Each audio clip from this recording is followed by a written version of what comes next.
Tantor Audio, a division of Recorded Books, presents Strong Enough, Special Ops, Tribute, Book 2, by Kate Aster. Narrated by Tanya Eby. Part 1. Before. Chapter 1. 2.5 years ago. Savoring the feel of his warm skin against her fingertips, Becca splayed her hands against his chest as she straddled his naked form. Something about wearing the red lace corset that her bridesmaids had bought her unleashed her inner bad girl, and for her, that was a hell of a stretch. His smile was lazy from champagne as his head settled into the hotel's down pillow. Dipping her head to him, she tasted his lips, salty and sweet, and so soft against her own. But that was the only thing that was soft on his body, she thought with a wry smile, dragging her fingers down his ripped chest to grasp the dog tags he always wore, even when he was out of uniform. The pressure of his mouth on hers made her ache suddenly inside, wanting more of him for the rest of her life. He's mine now, she assured herself, her mind flashing back to only hours ago when they had walked beneath an arch of sabers down the church's steps to begin their life together. She had no reason to worry that she might lose him. He was hers, and she was his, she confirmed as her pulse rocketed from the sultry slide of his skin against hers. Memorizing the sharp contours of his face, she watched him watching her, waiting for her next move. Catching a glimpse of the ring on her finger, her eyes shot back to his. "We're married," she murmured, still somewhat in disbelief. His smile was full of mischief as he toyed with the red lace that separated them. "I know. I was there." Reaching up to her shoulders, he nudged her to her side and let his hands roam to the thin lace of her panties. He slid them off, and she nearly sighed in relief from being free of the itchy lace. Her hands moved to her corset, dying to tug it off. She didn't want anything between them this time. Nothing at all. Her mouth edged upward at the thought, just as a frown threatened, a shred of doubt touching her heart, then swelling into a fear that gripped her without explanation.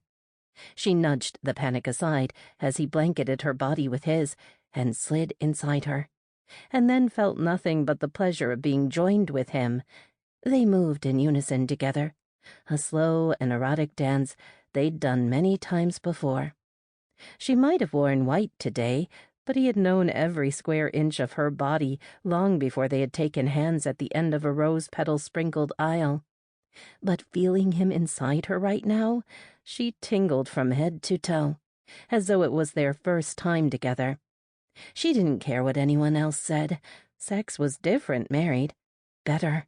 Knowing that this man would be the one to make love to her for the rest of her days, knowing that he alone would lay his hands on her body this way, taste her as he was doing right now, raise her soul up on a precipice to feel her shatter beneath him as she was poised to do any moment. Inhaling deeply, she breathed in his simple, soapy scent as their bodies clung to each other. Her arms encircled him, the hard curves of his muscular shoulders moving as she pulled him closer, yet still never close enough. "I love you," she said, the words fraught with a profounder meaning today somehow. Yet she wasn't quite certain why. Maybe because the 2 years they had spent apart while he was in training and then stationed in South Korea reminded her that every moment with him was unfathomably precious. "And I'm yours forever," she thought through a fog of lust as she lifted her hand from his back to see the band of gold on her fourth finger that proclaimed she belonged to him.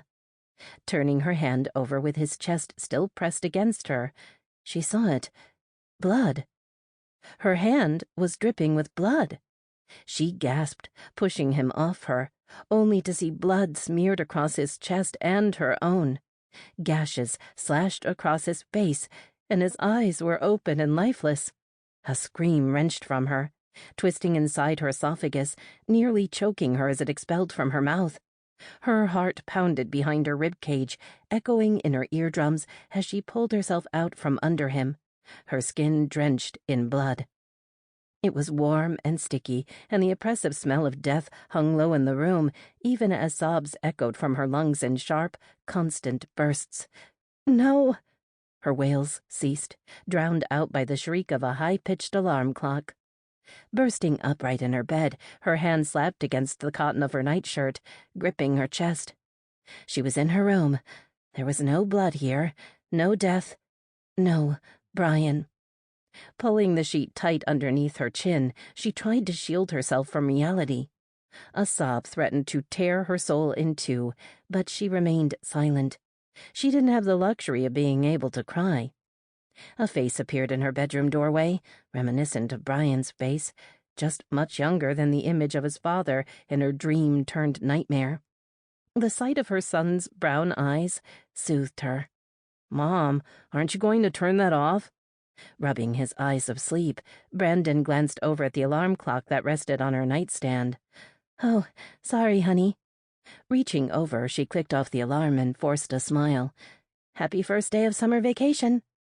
Brandon shrugged in response. At 8 years old, school still came easily to him, and Becca wondered sometimes if he was happier with the constant distraction of his fellow students than with only her. "I have the day off work.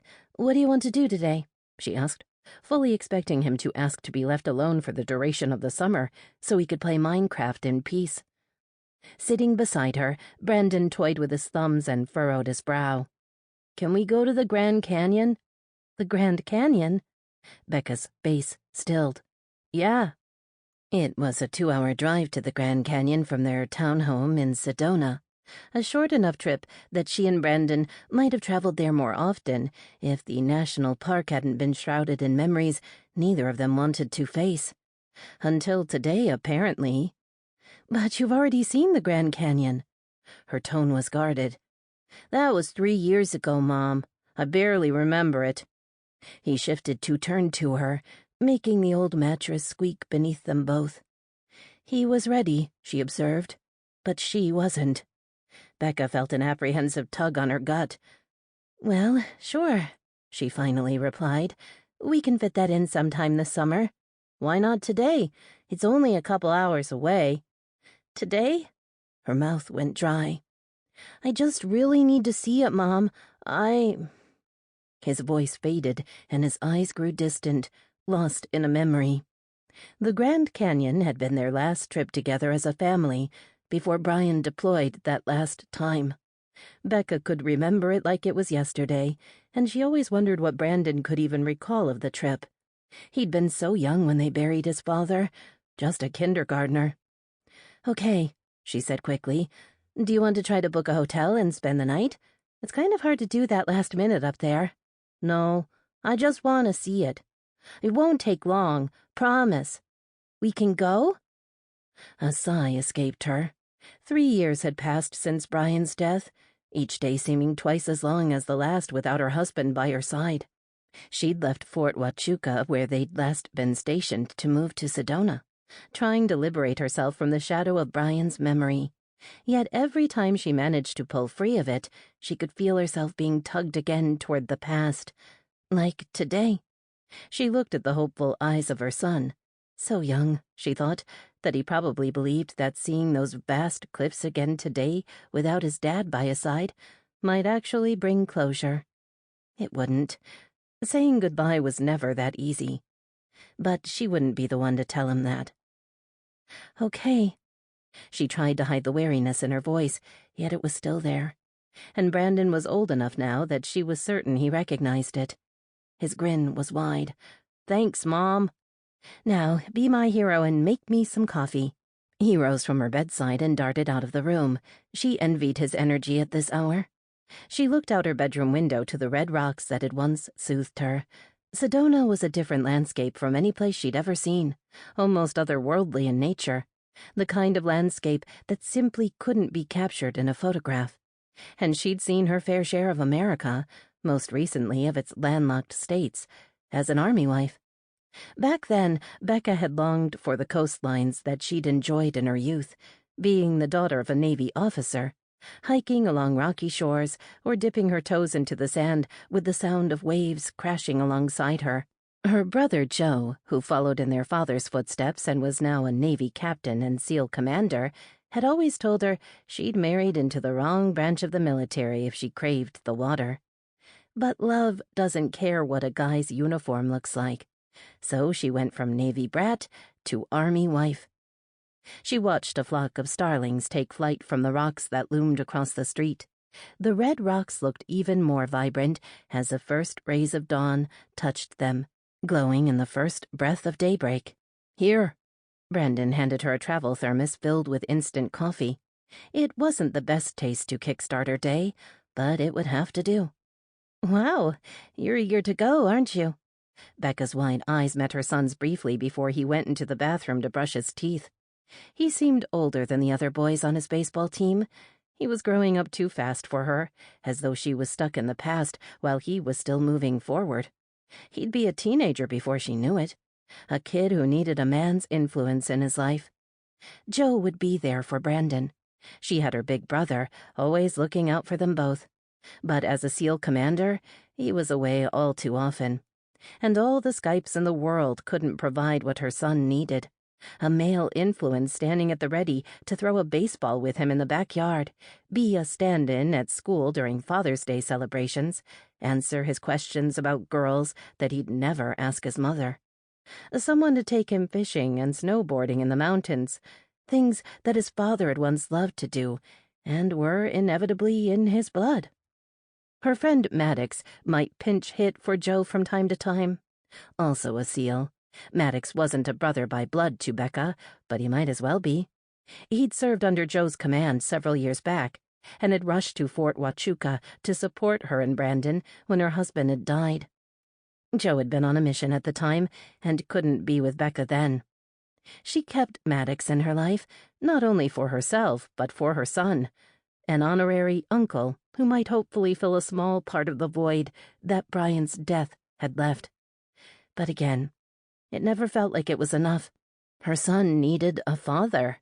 His father. No more than an hour later, the crisp desert air touched her skin as she stepped out onto their front stoop. Her car pointed north as they drove. North, with every mile pulling her further away from that pristine plot at the National Memorial Cemetery down in Phoenix, where Brian was buried. So why did it feel like she was being drawn closer to him with this short trip, as though there was some remnant of a soul left in the Grand Canyon, that special place where they'd last reveled in being a family before he left them forever? She pondered this as they drove in silence, with the only proof of Brandon still being in the back seat being the sounds of Minecraft coming from his iPad. The low rumble of the engine was interrupted by creepers exploding and the crunch, crunch, crunching sound of Steve, the main character, picking away at the terrain with his axe. Becca felt her ears pop as their SUV wove through the curved highways as they gained elevation. Her eyes met the vast stands of forests, feeling like it was both yesterday and a lifetime ago that she had last come this way. The roads became flat again as they approached the Grand Canyon. Straight and flat. She remembered seeing this landscape with Brian the first time years ago with Brandon strapped into his car seat in the back. Ever wonder what the pioneers must have thought, Beck? They'd finally made it across the mountains and reached a nice flat piece of land. They probably thought they had it made. Then, bam, they hit the canyon and thought, what the hell do we do now? Becca laughed quietly with Brian's voice whispering softly in her brain, an echo from the past, just as she had laughed when he said it years ago. The memory was so clear to her it practically sparkled in her mind's eye. What's funny? Brandon pulled himself from the world of Minecraft for a moment to ask. Nothing. Just remembering the last time we came through this way. You were so young. I had chocolate ice cream and it spilled all over the back seat. You're right. I'd forgotten that. You were so mad at me. I wasn't mad at you. I was mad at the mess. We stayed at that lodge overlooking the Grand Canyon. Becca nodded, her mind drifting. We had the reservation for a year. I was so worried one of us would get sick and we'd have to cancel.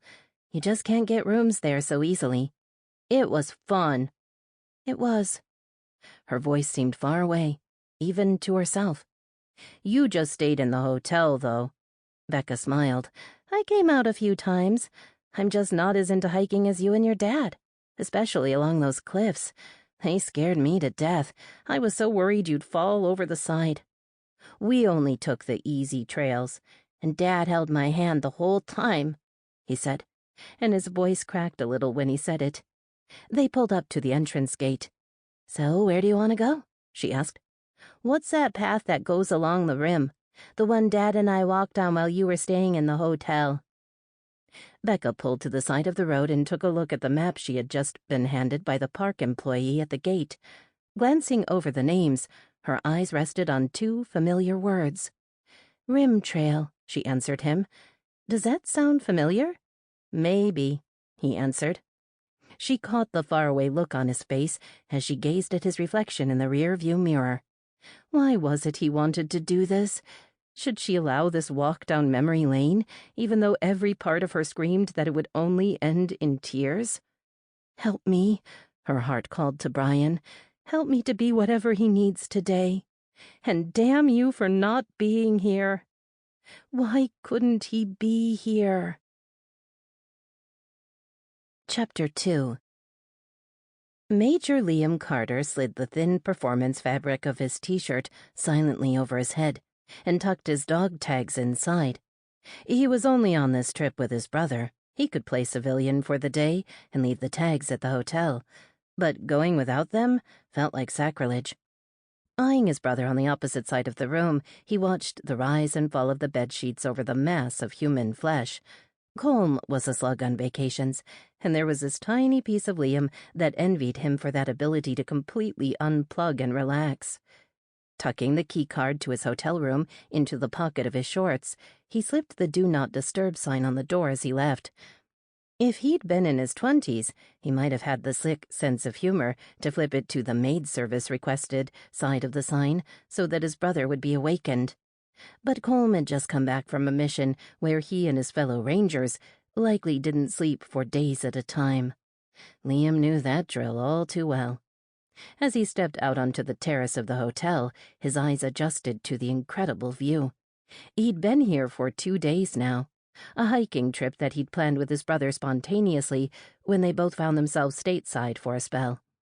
He still wasn't accustomed to waking up to a postcard-perfect view, especially after having finished another deployment to the Middle East just a month ago, and was grateful that the hotel had a cancellation when they arrived without reservations. Some things were just meant to be, he imagined with a grin, looking up at the robin's egg-blue sky, which provided the perfect backdrop for one of Mother Nature's most awesome spectacles. He should stretch or warm up, but the urge for speed consumed him, and he shot out full throttle along the pathway that followed the south rim of the canyon. The trails were fairly vacant this morning, and the only sound he heard was the slamming of his feet against the ground or the scurrying of some critter or another in the thick groves of trees. That is, until a woman's wail had him halting in his tracks. "Get back down here right now!" "Just a little higher, Mom," a second voice shouted back, a younger one, strained with childhood angst. "Brandon, if that branch breaks, you'll break your skull. Get down!" "But, Mom, I mean it." Liam wasn't ordinarily one to impart himself into family quarrels, but the anxious voice of the woman pulled him off his path and in her direction. He'd just see if she needed help. He'd once been a boy who tended to climb trees too high, and his own mother would be proud of him for helping out today. He spotted the woman right away, about 5'6", average build, with a practical ponytail holding her chocolate-brown hair up high from her pale neck. Her eyes were startled when she saw him approach. Brown eyes, the color of coffee beans, only flecked with hints of gold that were showcased when a ray of sun shot down on her through the trees. "Need some help?"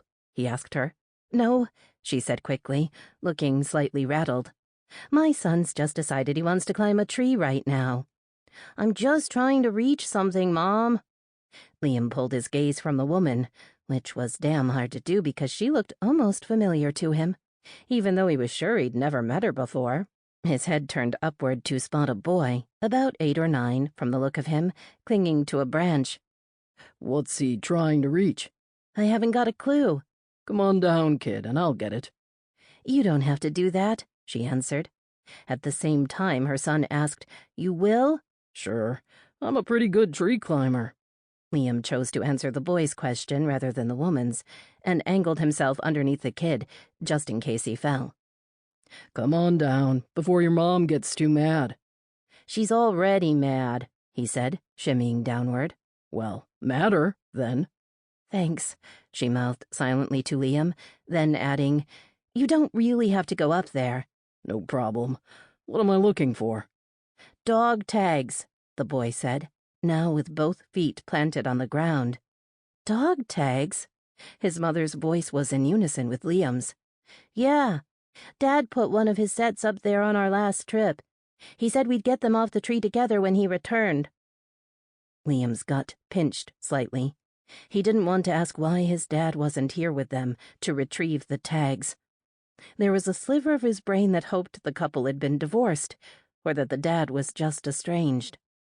The sudden pallor of the woman standing next to him affirmed the real reason. The boy's father had been lost in the war. Brandon, you never told me about that. Her voice was hushed. The boy shrugged.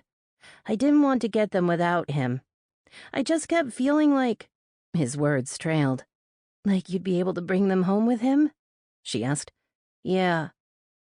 Liam shifted his weight from one foot to another, feeling unbearably awkward caught in this very personal moment. She looked at him apologetically. My husband died in the Middle East. Hearing the emptiness in her voice made Liam feel as though he'd been sucker punched. I'm so sorry. He didn't let the silence grow between them. Turning his attention to the boy, he made a silent vow to find the dog tags. And you're sure he threw them in this tree? Glancing from one tree to several others that looked nearly the same, the boy looked crestfallen. Pretty sure. It was one of these. We were near that sign there. He pointed to a trail marker. Liam grasped onto one of the branches and lifted himself up. Then I'll find them. Did he climb to get it up there? No, just threw them a few times till they caught a branch. Like troops sometimes do with their boots when they ETS, Liam thought, remembering the sight of a few pairs of boots caught up in telephone wires on bases, and making him suspect the boy's father might have shared Liam's branch of service. Suddenly, this became a mission for a fallen brother. Liam scaled up the tree. Hell of a view from up here, he thought, catching a quick glance at the woman below him. Why did he feel like he knew her already? He had a sharp memory for faces, and would have recalled if they had met. But the feeling was more like looking at an image through fog, almost dreamlike, as though he'd only been hinted at about her existence before. And now, seeing her for the first time, something had clicked into place. A part of him wondered if he'd ever met her husband. It was a big army, but a small world. Why else would he feel this connection to her? Climbing higher, he shook off the feeling. It was nothing. He'd stepped into a poignant moment for her and her son, and he felt the weight of responsibility for finding those dog tags. That was the only explanation for the pull he felt between himself and this woman. But the tags were definitely not in this tree. From his perch, his eyes picked out similar-looking trees. I don't think they're up here. How about that one over there? He pointed and scaled back down. Maybe, the boy replied. You really don't have to do this, she reiterated. Yet he did. Whoever this boy's father was, he'd do everything he could to make sure that young son of his had whatever mementos he could of his dad. With a thud, Liam dropped to the ground and didn't let a moment pass before he was up in the canopy of leaves again. In an odd way, he was liking this, and he resolved to add tree climbing to his morning PT whenever possible. Please, really, this isn't necessary, she said yet again when he climbed down, empty-handed a second time. Grabbing a high branch on another tree, he chuckled, climbing, then shimmying far out on a branch. Ma'am, I live for this shit. He cringed. Oh, sorry. I'm not exactly used to being around kids. The boy giggled hysterically, and even if the mom might have been annoyed with his poor choice of words, it was worth it just to hear that kid laugh. It's okay, she said, still looking wary when he glanced down at her. On the fourth tree, the sight of a metal shimmer caught his eye. I think I see something up here. You do? The kid's voice hiked up a half octave with excitement. Yeah, it's... He reached upward and into the thick cloak of green till he felt the telltale chain. Yep, this is definitely it. He gave a tug, freeing it from the branch, and gazed down at the medal in his hand. Brian M. Corridan, it read, Episcopal. And the string of numbers that the military comes to identify you as, even more than by your name. Christ Almighty. He felt a lump in his throat, holding them in his tight grasp as he shimmied down the tree. Was this how the casualty assistance officer felt, knocking on some unsuspecting spouse's door, informing yet another family that all they'd have to remember their loved ones by are mementos like these? These are your dad's? He asked, as his feet touched firm ground again, handing over the treasured items. Taking them in his small grasp, the boy's eyes sparkled with unshed tears. Dad. His voice was barely a whisper as he looked at them, seeming lost in a memory. The woman stared at them in her son's hands. Oh, honey, you did this with him while I was in the hotel? Her voice was hushed, reverent for the soul that seemed to be awakened in the canyon that morning. It was our secret. I was upset that he was going to leave us, so we put them up there and promised that we'd come back to get them as soon as he returned. And he never did. Liam didn't have to hear the rest of the story to know how it ended. He'd seen it plenty. I'm so sorry for your loss, he said again. Empty words, he knew, but he'd say them just the same. The woman snapped out of her reverie, finally pulling her eyes from the dog tags, as though she'd forgotten he was even there. It's okay. It was a long time ago, going on 3 years now. It's never okay, he said. Her nod of agreement slight, she pressed her lips together and took in a long, unsteady breath. Well, thank you for getting my son out of the tree. Her small smile was forced on her pale face. Yeah, thanks for finding Dad's dog tags, too, the boy piped in, even in his anguish, managing a polite thank you. Pretty amazing kid, Liam thought, more a message to Brian Corridan than an observation kept to himself. You can be proud. Not a problem. I'm Liam, by the way. He extended his hand. Liam Carter. The woman smiled as she took his hand, and Liam would swear his heart skipped a beat the moment their skin touched, as though some slight electric shock had flowed between them, stunting the organ for just an instant. His brow furrowed at the sensation, and he would have remained taken aback by it if he hadn't seen the sheen of tears in the woman's eyes. It shattered him. I'm Becca, and this is my son, Brandon, she answered, slightly breathless. A pleasure, Becca. Well, her gaze drifted away from his briefly. I didn't mean to pull you away from your morning run. It was a privilege. She started to step away from him, and those few extra inches of space between them felt inexplicably wrong to him, as though whatever strange destiny that had brought them together that morning didn't want them to part ways just yet. Can I buy you 2 breakfast? He shrugged. I, wasn't really up for a run this morning anyway.